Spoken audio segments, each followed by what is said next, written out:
I have been talking about the potential of this country going fascist for years and years and years. All the way back, it seems to me, all the way back to the Reagan years when I first started in radio, because the trends that were occurring even back in the 80s were obvious, at least from where I was sitting. And granted, I had just come out of CNN and into talk radio, and I had maybe a different perspective, maybe a more detailed perspective about what was going on than the average American. This type of focus was absolutely the center of my life for a number of years, watching and trying to talk about what was happening. And this slow, yet apparently unstoppable drift towards fascism in this country. And the next step after fascism is Hitlerism or Trumpism. Hitlerism and Trumpism are about the same thing. And the orange bastard has been slowly but surely revealing more and more about what his plans are when he is reelected or when he reassumes power as the President of the United States, one way or the other. We are headed for a very difficult time come next election. It doesn't make any difference who is elected president, even if Trump is elected president. Which leads me to what was discussed on Joe Scarborough, Morning Joe Scarborough's program. I think it was this morning. First of all, Scarborough has been condemning Donald Trump's latest fascist talk and said that the orange bastard was actually channeling Adolf Hitler. Well, okay, Scarborough gets a little crazy sometimes, and I hesitate to say this because it's going to sound very arrogant. I'm sorry, but the more I listen to Scarborough, the more I realize that he's not the brightest bulb in the marquee. And I sometimes also question Mika Brzezinski's level of understanding about what's going on. I'm sorry, I just do. And I think part of that comes from the idea that I knew, and you probably did too, that about a decade ago, the Scarboroughs were ardent supporters of Donald Trump. Would attend parties. Weren't they married at Mar-a-Lago or something? Maybe not. Maybe I'm confusing them with somebody else. But anyway, I digress. The orange bastard made two statements over the weekend in a Veterans Day post on his toy social media, and then at a Nazi rally in New Hampshire. And in both of those situations, he said that his political opponents are vermin. That is the language that the Nazis used to dehumanize the Jews and their other enemies and to justify genocide. Vermin. If you look at some of the old Nazi propaganda that is easily discovered online, you'll see posters. You don't have to read German to understand the language, to understand what the posters are saying.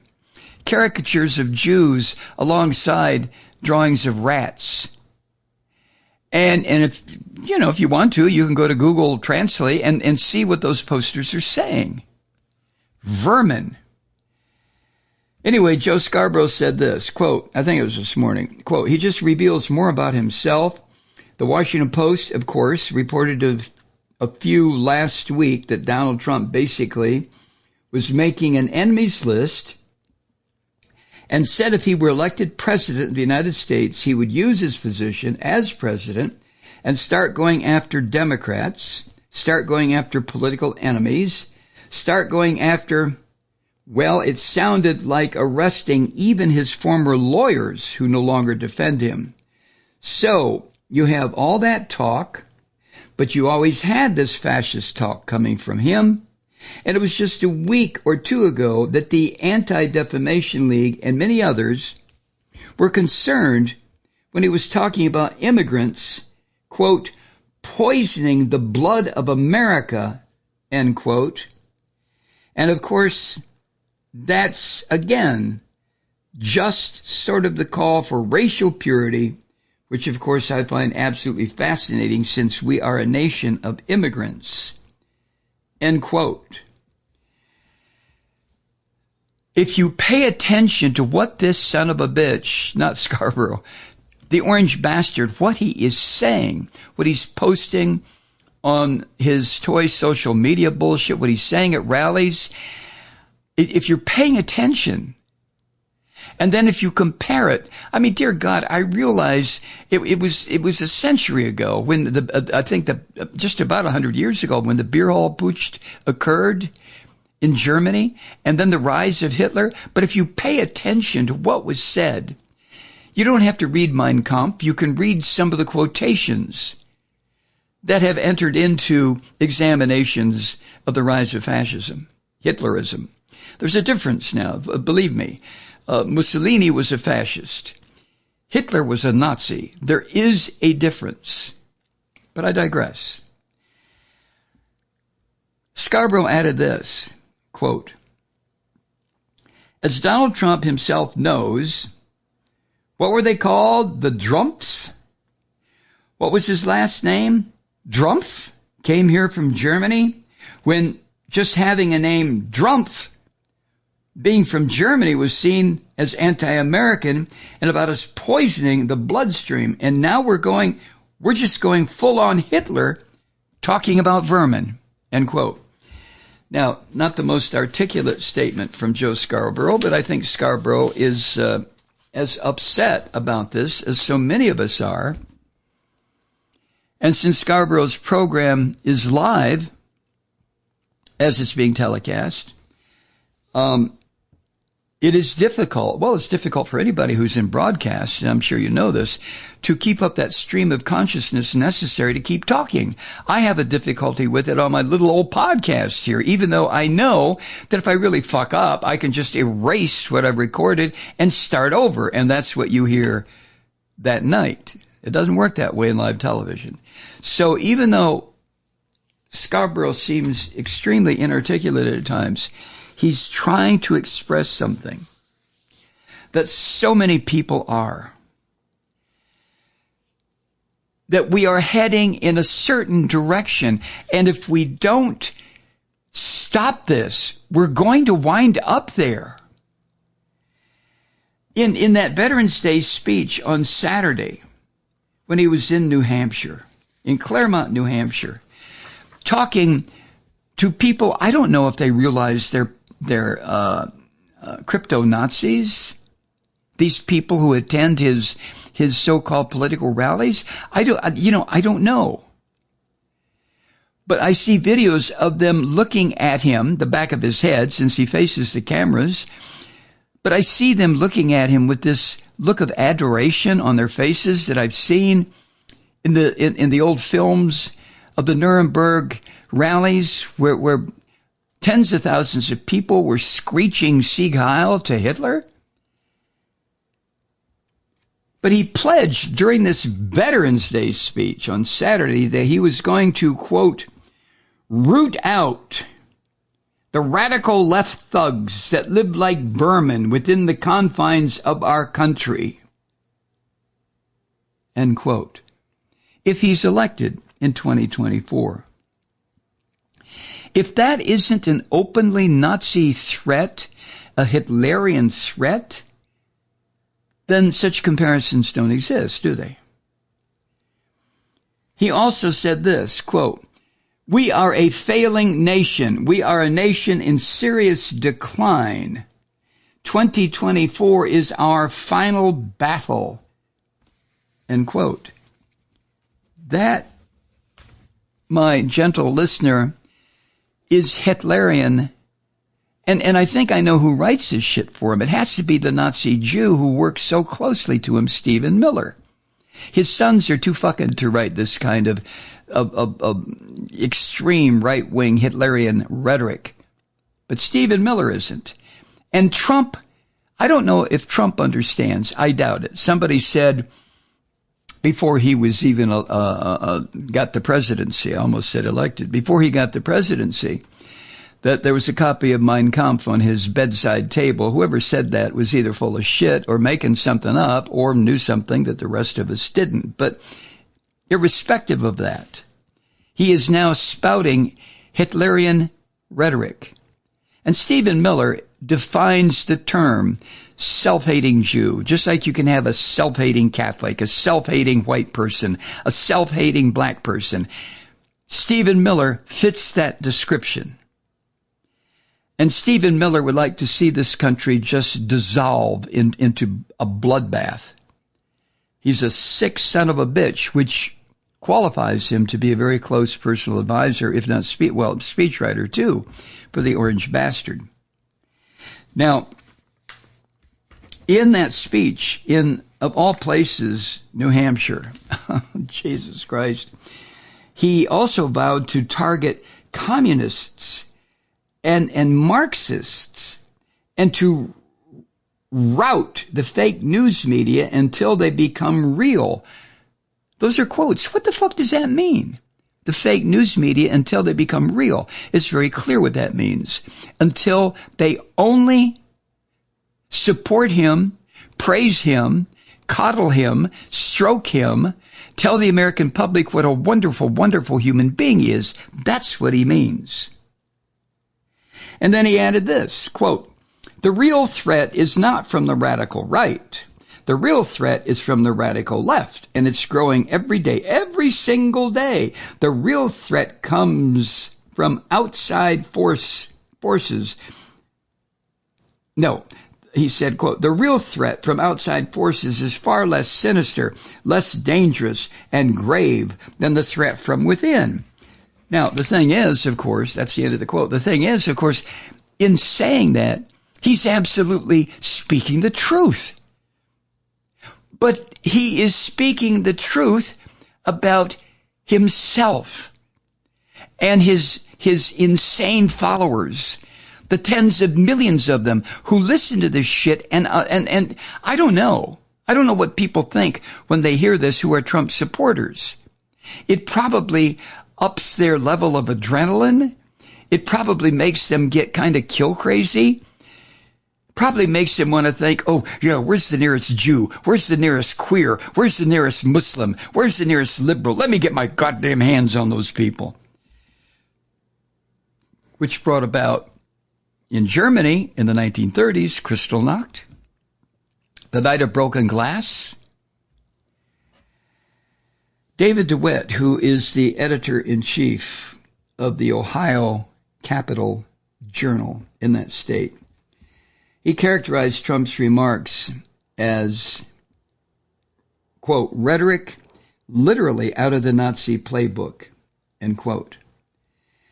And according to Common Dreams, he joined others, Trump did, in criticizing the New York Times for initially headlining its coverage about the speech this way. This is how the Times put it, quote, "Trump takes Veterans Day speech in a very different direction," end quote.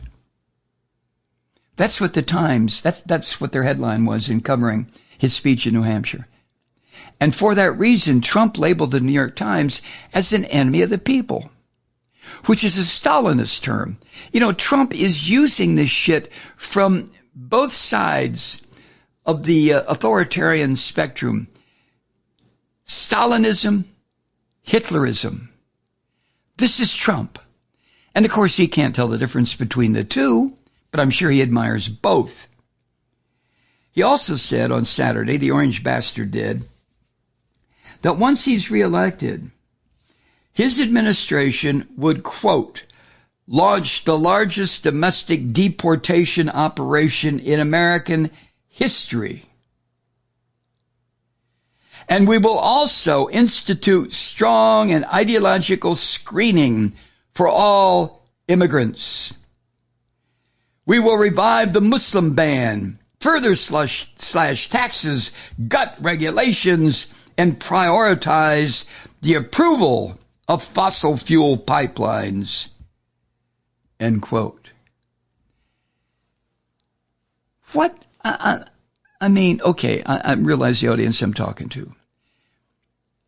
But what does that sound like? What is that in reality? This is Trump's vision for this country when he's reelected or when he reassumes the presidency. Now, it's being reported that his speech is heightening alarm over what his real intentions are if he wins another term in the White House. After he attempted to overturn the last election, which removed his ass from power. And the fact that he's facing 91 felony charges, and it doesn't seem to mean a goddamn thing to his mouth-breathing supporters, the ones with the glazed eyes and holding up the signs behind him in every one of these Nazi-like rallies.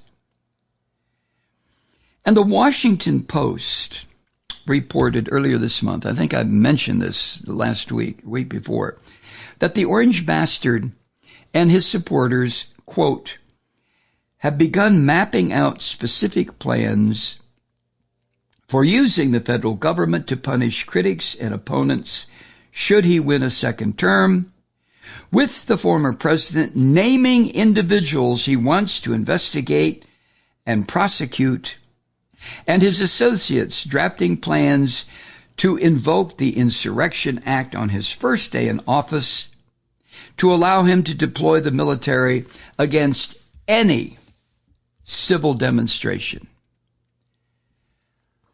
I mean, this is so far beyond some talk show host like me 10 years ago or 15 years ago talking about, I think the country is drifting towards fascism. And I used to get emails even from left-wingers, from liberals, who would say, what the fuck are you talking about? Come on, Malloy, you're so over the top with this shit. Really? The Post also noted this, quote, this is directly from the Washington Post. In public, Trump has vowed to appoint a special prosecutor to go after President Biden and his family. The former president has frequently made corruption accusations against them that are not supported by any evidence. To facilitate Trump's ability to direct Justice Department actions, his associates have been drafting plans to dispense with 50 years of policy and practice intended to shield criminal prosecutions from political considerations. Critics are calling such ideas dangerous and unconstitutional, end quote. Washington Post. Now, I shared that direct quote with you, I think, last week, maybe early last week. And a columnist, Will Bunch, I'm sure you've heard his name, he's a columnist for the Philadelphia Inquirer. He said that the scheme, that what Trump and his Nazi associates are putting together, quote, would be in essence the military coup that Trump wasn't quite able to pull off on January 6, 2021. End quote.